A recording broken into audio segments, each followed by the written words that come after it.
Hello children, chapter 5 के part 2 में के इस वीडियो में आपका पुनः स्वागत है।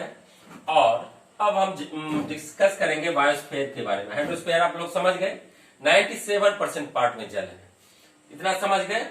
अब देखिए बायोस्फीयर क्या होता है, ये जैव मंडल इसको हिंदी में कहते हैं। तो biosphere is the place where land, water and air are internally या इंटरकनेक्टेड।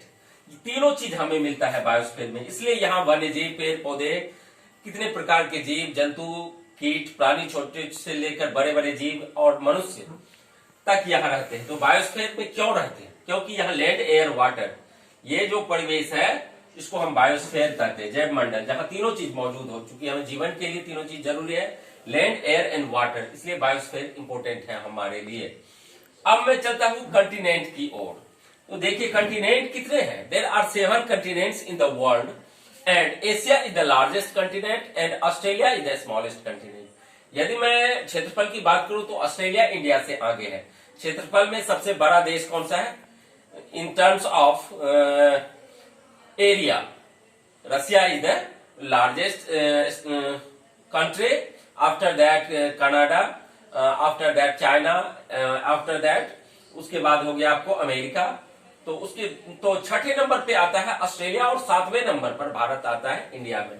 तो कंटिनेंट की बात करें तो एशिया में ज्यादा लोग रहते हैं। अब दो हेमिस्फेयर जो है, नॉर्दर्न हेमिस्फेयर और साउदर्न हेमिस्फेयर, तो नॉर्दर्न हेमिस्फेयर में ज्यादा लोग रहते हैं और साउदर्न हेमिस्फेयर में नॉर्दर्न की अपेक्षा बहुत कम लोग रहते हैं। मेरे कहने का ये मतलब है कि जैसे ऑस्ट्रेलिया है, अंटार्कटिका है, ये क्या है? ये साउदर्न हेमिस्फेयर में है, और इंडिया है, यूरोप है, ये सभी नॉर्दर्न हेमिस्फेयर में है। तो हेमिस्फेयर के बारे में समझ गए। अब है कि एशिया के बारे में मैंने बता दिया। एशिया की पॉपुलेशन सबसे ज्यादा है। एशियन कंट्री कुछ नाम बताऊं मैं, चाइना, जापान, कोरिया, उसके बाद हो गया ये नेपाल, अफगानिस्तान, पाकिस्तान, इंडिया। तो अभी चाइना जो है वो पॉपुलेशन मामले में सबसे आगे है पूरे वर्ल्ड में, और सेकेंड रैंक पर आता है ये अपना देश भारत, इंडिया। तो एशिया की बात हो गई। ऑस्ट्रेलिया, एक बात और जान लीजिए कि एशिया और यूरोप का जो सम्मिलित क्षेत्र है उसको कहा जाता है यूरेशिया, और एशिया को यूरोप से जो अलग करता है जो पर्वत, उसका नाम है यूराल पर्वत। ठीक है, उसका नाम यूराल पर्वत है। अब चलते हैं अफ्रीका।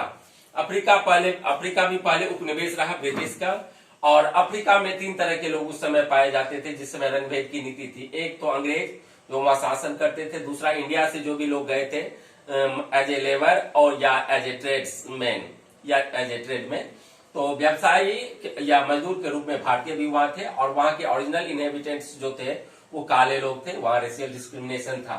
अभी अफ्रीका का जोहान्सबर्ग जो है ना, हीरा और वहां सोने और हीरे की खान है, हीरे तराशे जाते हैं। तो इस मामले में अफ्रीका बहुत धनी है खनिज मिनरल्स मामले में। यदि मैं बात करूं ऑस्ट्रेलिया की, ऑस्ट्रेलिया सबसे छोटा कंटिनेंट है, और ऑस्ट्रेलिया में हमेशा लोग खेल में ज्यादातर व्यस्त रहते हैं। इसलिए मॉडर्न फैक्ट्स ये है कि ऑस्ट्रेलिया को खेलों की भूमि कहा जाता है। ऑस्ट्रेलिया का राष्ट्रीय खेल क्रिकेट है, इंडिया का राष्ट्रीय खेल हॉकी है।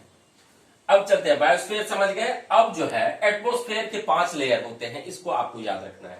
There are 5 layers of atmosphere, the troposphere, stratosphere, thermosphere, mesosphere and exosphere. ये 5 मंडल हैं। हम जो रेडियो सुनते हैं तो आयन मंडल से जो वो रेडिएट होकर फिर नीचे आती है, तो आयन मंडल जब उस तरंग को लौटा देती है, इस वजह से हम रेडियो सुन सकते हैं। आजकल हम जो मोबाइल यूज कर रहे हैं वो सैटेलाइट की वजह से हम सुन पा रहे हैं। तो ओजोन मंडल इसमें एक है, जहां जो हमें अल्ट्रावायलेट रेज को रोककर सूर्य की गर्मी को, ताप को या धूप को पृथ्वी तक पहुंचाती है। लेकिन ओजोन परत में यदि छेद हो जाए तो क्या होगा? वहां की फसलें जल जाएगी, लोग तरह तरह के त्वचा कैंसर के शिकार हो सकते हैं, अन्य कई तरह की बीमारियां हो सकती है। तो इसलिए, लेकिन ओजोन परत को क्षति किससे पहुंच रही है? हम जो घर में फ्रिज, एसी, कूलर वगैरह यूज कर रहे हैं, उससे सीएफसी गैसें जो निकलती है, उससे क्या होता है? उस गैस से ओजोन लेयर में छेद हो जाता है। अब मैं बात करता हूं अंटार्कटिका की। देखिए अंटार्कटिका में very little people live here. यहाँ बहुत कम लोग रहते हैं। There are little vegetation here. यहाँ वनस्पति भी बहुत कम है, क्योंकि यहाँ बर्फ की चादर जैसे ढकी हुई होती है। तो यहाँ शोध केंद्र है। There are 2 research centre, 2 research station of India here. The first is Gangotri and Dakshini Gangotri, और दूसरा है मैत्री। मैत्री और दक्षिणी गंगोत्री ये दो रिसर्च स्टेशन ऐसे हैं जो कि अंटार्कटिका में पड़ता है। ठीक है, major domains of the earth समझ गए। अब मैं कुछ फैक्ट्स आपको बता दूं। Northern hemisphere called the land hemisphere. देखिए नॉर्दर्न हेमिस्फीयर में पॉपुलेशन ज्यादा है, यहाँ लोग ज्यादा रहते हैं, तो ये लैंड हेमिस्फीयर कहा जाता है। एक क्वेश्चन इसमें इस चैप्टर से है कि where the earth appears blue, earth को नीला ग्रह क्यों कहा जाता है, where the earth is called a blue planet. तो देखिए अर्थ का 71% भाग जो है वो जल है। It's 2/3 part is covered with water and 21% are land where people live। तो इसको हम ऊपर से जब देखते हैं धरती को ना, तो नीले रंग का स्केटरिंग होने की वजह से समुद्र का जल नीला दिखता है, इसलिए अर्थ जो है वो नीला दिखता है। आप फिल्मों में भी देखते होंगे जब कोई महासागर का या समुद्र का सीन लिया जाता है उसका पानी नीला दिखता है, फिल्मों में भी देख सकते हैं, ऐसा होता है। अब दो ऐसे कंटिनेंट कौन से हैं जो पूरी तरह साउदर्न हेमिस्फीयर में है, तो वो है अंटार्कटिका और ऑस्ट्रेलिया। चलिए अब है why the biosphere important for living organism. तो biosphere is the only zone where all the living things such as humans, plants and animals can exist. ये वो स्फीयर है, वो बायोस्फीयर में तीनों यहाँ जीव जंतु वन्य जीव सभी रहते हैं। Biosphere is a narrow zone of contact between the land, water and air. So it has a great significance for living organism। ठीक है, अब है मारियाना ट्रेंच, ये किस सागर में है, महासागर में। तो Mariana trench lies in the Pacific ocean, ये प्रशांत महासागर में है और ये सबसे गहरा जगह है और इसकी गहराई कितनी 11,005 मीटर है। अब है कुछ फिल इन द ब्लैंक्स है, वो आप लोग भी बना लीजिएगा। Which is the largest continent, तो Asia. The domains of the earth consisting of solid rocks, तो सॉलिड रॉक्स पाए जाते हैं लिथोस्फीयर में। The major constituent of atmosphere by percent is nitrogen 78%।